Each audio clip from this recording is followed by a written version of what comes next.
Legal professionals can incorporate emotions in the workplace by first accepting that they're there. Even when you're thinking rationally and cognitively, the normal human reaction is it will give rise to emotions, so it's important to recognise that. It's also important to understand that the emotions can help you in workplace decisions. And so the emotions that we experience at work, they tell us about what we like, what we don't like, and they help us prepare and strategise for the future.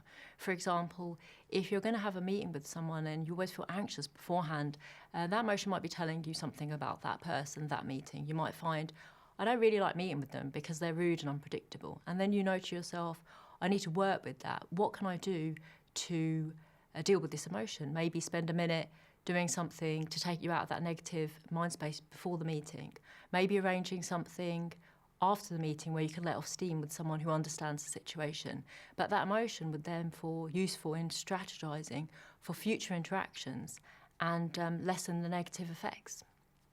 There are a range of helpful strategies that you can employ. One of them is positive refocusing, which is doing something that puts you in a good mood and focusing on distracting yourself. Another one is planning, looking at a negative event and thinking, what can I do to avoid that happening again and plan better for the future? And the other one is positive appraisal, which is looking at something that didn't go well and thinking, what positives came out of this? Did I learn something? Maybe I learned not to irritate someone in a particular way, but I'm sure that there's something good that came out of it. Situation selection is about deliberately choosing activities or situations that we know will put us in a good mood or will lessen a negative mood. So, for example, you might have heard of walking a scenic route to work or doing something at your lunchtime you really enjoy. And that's to change your mood, and that's an example of situation selection. The benefits of this type of emotional regulation is that it's very easy to do. It's not very taxing on the brain, so it's easy to put in place. But another one is that it's deemed to work because it allows an individual to exercise autonomy and choice in their work life, and it can be used in your personal life too, which is great for when you do feel overwhelmed and you feel like you have no choice.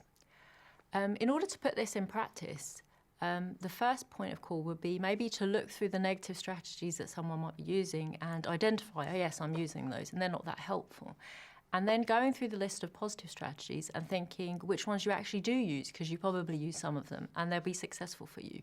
So working out what your preferences are is a good starting point. And then after that, I think the next thing is to practice a positive one.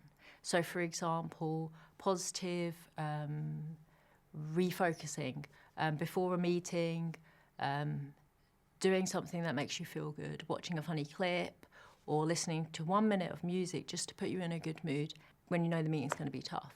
And so just going through and practicing a positive strategy is a really good way to introduce this into your work life.